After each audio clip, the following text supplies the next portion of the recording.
আসসালামু আলাইকুম এভরিওয়ান। চলো তোমাদের সাথে একটা গল্প শেয়ার করি। ও হচ্ছে আমার এক পরিচিত বোন। খুব অনেক বছর আগে ওর সাথে আমার পরিচয় ছিল। ও যোগাযোগ কন্টিনিউ রাখছে, আমি তেমন অতটা রাখি না। তো ও সবসময় রাখাতে আসলে সম্পর্ক ছিন্ন হয় নাই। ও হচ্ছে বরিশালের, এই জন্য আমি আসলে বরিশালের মানুষ অতটা পছন্দ করি না। ও আবার বলে, ওরে আবার আমি এই কথা বলার পরেও বলে যে সবাই তো এক না, আসলে সবাই এক না, তারপরেও মানুষের সাথে মিশি না আমি, কারণ আমার এই সেই মিশার আস্থা ভরসা দুইটাই মানুষ থেকে চলে গেছে। আমি অনেক ভালো, আমি সেটা বলবো না, তবে আমি অতটাও নিকৃষ্ট না যে মানুষের সুখ দেখলে হিংসা করব আর কষ্ট দেখলে জ্বলে পুড়ে মরবো। কষ্ট দেখলে তার কষ্ট নিয়ে সমালোচনা করব, এগুলো মানে আমার এর মধ্যে আসে না। এই দিক দিয়ে আমি আল্লাহর কাছে শুকরিয়া করি এবং সারা জীবন চাই আমি যাতে একাই থাকি, কারণ মানুষ থেকে যত দূরে থাকা যায় তত ভালো থাকা যায়।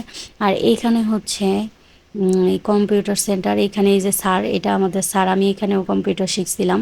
তো এখানে যখন কম্পিউটার শিখছি তখন আসরের নামাজ পড়তাম পাশে এক বাড়িতে যাই, আর বিকালবেলা এই জায়গাটায় বসে থাকতাম। তো দেখাই স্মৃতিটা মনে পড়লো, তাই এই ভিডিওটা ক্যাপচার করে নিলাম।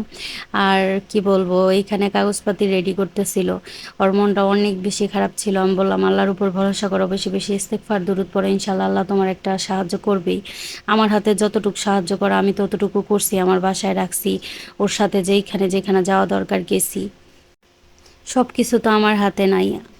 মেয়েদের জীবন আসলে অনেক কঠিন। হসপিটালের কাছে আইসা পড়ছি, ও হচ্ছে ওর বাবা নাই, ওর পরিবারের দায়িত্ব ওর উপর, যার কারণে ও এত বেশি টেনশন করতেছে। এদিক দিয়ে ওর হাজব্যান্ডেরও অবস্থাও তেমন ভালো না।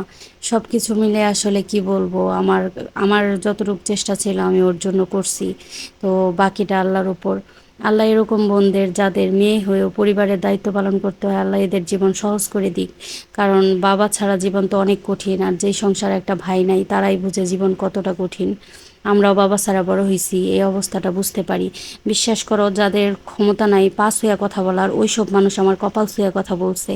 আমি তাদের জবাব দিতে পারতাম, তাদের কথার প্রত্যেকটা কথার জবাব আমি দিয়ে আসতে পারতাম, কিন্তু আমি কোনো কথার জবাব এই জন্য দিই নাই, কারণ মূর্খের সাথে তর্ক করা বোকামি। আর এরা সারা জীবনে একই কাজ করে যাবে, ঘুরবে ফিরবে আর মানুষের ক্ষতি করবে, মানুষের সমালোচনা করবে। তাই নিজেকে একা রাখাই আমি মনে করি